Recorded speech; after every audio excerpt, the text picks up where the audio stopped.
راہ سلوک میں کوئی مقام بخشا جائے تو اس کو مخفی رکھنا انتہائی اہم اور ضروری ہے۔ راز کو راز رکھنا، اللہ تعالیٰ کے دیے انعام کو راز رکھنا انتہائی ضروری ہے۔ اس کنٹینٹ میں ہم ذکر کریں گے اللہ تعالیٰ کے راستے میں ہلاکت خیز جنگل کیا ہے، انسان کے ایک حالت سے دوسرے حالت میں پلٹنے کا سفر آخر کیا سفر ہے، حجاب وارد ہوتا ہے اور روحانیت میں یقیناً حجاب بار بار وارد ہوتے ہیں، تو ان حجابوں سے گزرنے کا راستہ کیا ہے، وہ کون سی سب سے بڑی غلطی ہے جس کی وجہ سے روحانیت میں مقام ملنے کے بعد کسی چھوٹے سے امر کی وجہ سے مقام واپس لے لیا جاتا ہے، قدر و منزلت جاتی رہتی ہے، ولایت سے اس شخص کو معزول کر دیا جاتا ہے۔ نورانی اور ربانی حلتیں اور پردہ حجاب اور روحانی مقامات میں انتہائی اہم دو راز اور دو امر کیا ہیں، ذکر کریں گے اس کنٹینٹ میں۔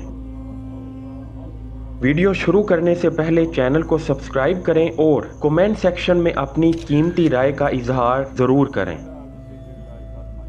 بسم اللہ الرحمن الرحیم۔ اپنے نفس کی پابندی سے آزاد ہو اور اس کی مطابقت میں اپنی ہستی کے اسرار سے بیگانہ و نا آشنا ہو جا، اپنا ہر معاملہ کلی طور پر اپنے پروردگار کو سونپ دے اور اپنے دل کے دروازہ پر اللہ کا دربان بن جا تاکہ وساوس شیطانی اس میں داخل نہ ہو۔ خدا جس چیز کو دل میں آنے کا حکم دے اسے آنے دو اور جس سے منع کرے اسے روک دے۔ ارادہ حق کے علاوہ کسی ارادہ کی خواہش مت کر اور ارادہ حق شریعت اسلامیہ کا مکمل اتباع ہے۔ طول عمل یعنی خواہشات کی کثرت بندہ کے لیے پریشانی اور بربادی کا ایک ہلاکت خیز جنگل ہے، اور اس طول عمل کا محو ہونا ذات حق میں جذب ہونے کے بغیر ناممکن ہے۔ ہمیشہ احکام الہی کا اتباع کر اور اس کی منہیات سے اجتناب کر، یعنی جن چیزوں سے منع کیا گیا ہے ان سے اجتناب کر۔ خدا کے مقدرات کو اسی کے اختیار و رضا پر رہنے دے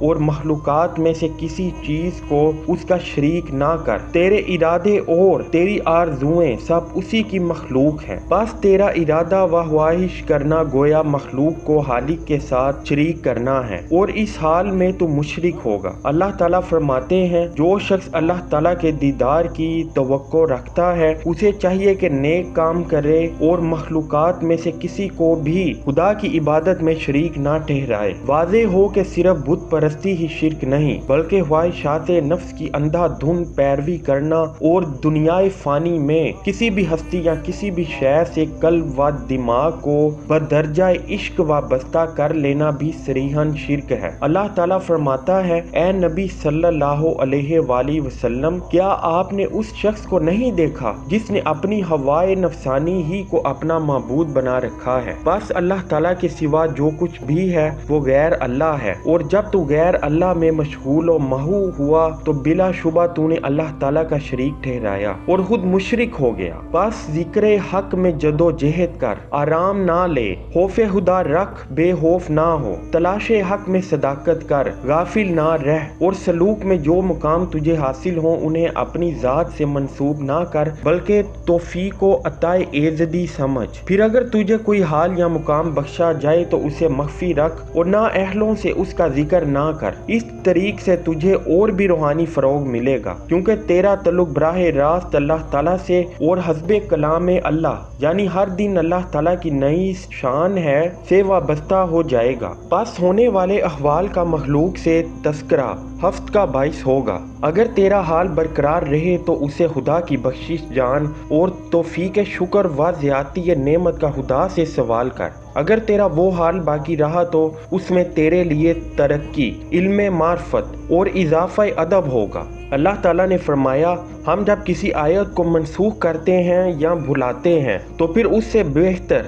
یا اس کی مثل اور آیت مہیا کرتے ہیں۔ نیز فرمایا کہ اللہ تعالیٰ ہر چیز پر قادر ہے، بس اللہ تعالیٰ کو اس کی قدرت و اختیار میں عاجز نہ جان اور تدبیر و تقدیر میں اسے کبھی متہم نہ کر، اس کے وعدوں میں کوئی شک نہ لا اور اس کی رحمت و بخشش سے کبھی مایوس نہ ہو۔ اس کے رسول برحق کا اسوہ حسنہ اختیار کر اور سمجھ لے کہ حضرت صلی اللہ علیہ وآلہ وسلم پر نازل کی ہوئی بعض آیات بعد میں منسوخ کی گئیں اور ان کی بجائے دوسری آیات لائی گئی۔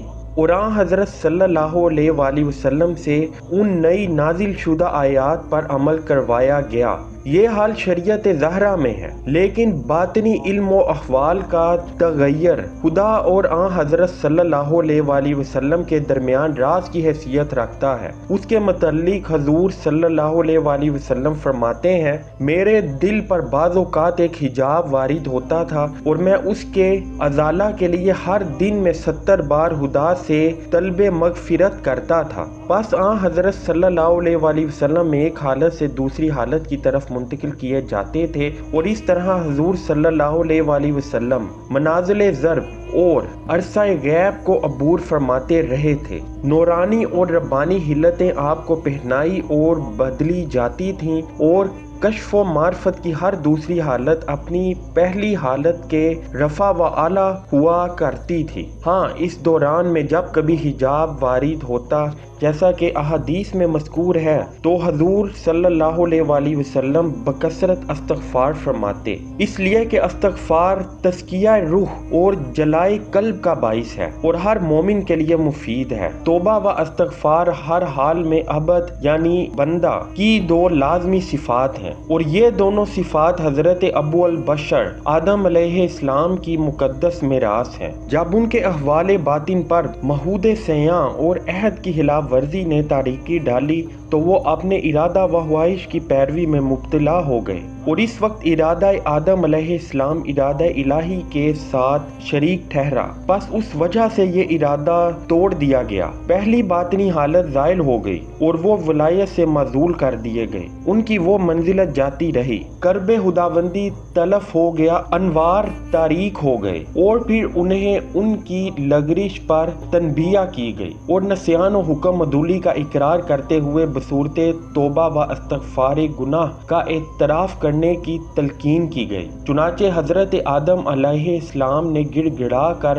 بارگاہ الہی میں التجا کی اور یہ دعا کی کہ پروردگار، ہم نے تیری حکم عدولی سے اپنے نفسوں پر ظلم کیا، اور اگر تو ہمیں معاف نہ فرمائے گا اور ہم پر رحم نہ کرے گا تو ہم خسارہ پانے والوں میں سے ہو جائیں گے۔ پھر توبہ و استغفار کی برکت سے ان پر اللہ تعالیٰ کے وہ اسرار و علوم منکشف ہوئے اور ایسی تجلیات کا ورود ہوا جن سے وہ بیشتر عظیم بہرہ نہ تھے۔ بعد ازاں ان کا ہر ارادہ خدا کے ارادے کا مطیع و ماتحت رہا، اور ان کی ہر دوسری حالت پہلی حالت سے بہتر و ارفع ہوتی چلی گئی۔ اس درجہ پر انہیں ولایت کبریٰ، قبولیت حق اور دنیا و عقبہ میں سرفرازی نصیب ہوئی۔ ان کی اولاد روئے زمین پر خوب پھولی پھلی، اور اس میں سے بہت بڑے بڑے جلیل الشان انبیاء اور برگزیدہ اولیاء اللہ پیدا کیے گئے۔ پھر دنیا کے بعد عقبہ کی جائے پناہ، بشارت اور حیات ابدی کی قرار گاہ ہو گئی۔ بس تجھے بھی توبہ و استغفار اور عرض و نیاز مندی کے لیے رسول کریم صلی اللہ علیہ وآلہ وسلم کا اسوۂ حسنہ اور نوع انسانی کے باپ حضرت آدم علیہ السلام کے حصائل اختیار کرنا چاہیے، اور یہی خدا تعالیٰ کے سچے عاشقوں اور دوستوں کی سنت ہے جو نجات کی ضامن ہے۔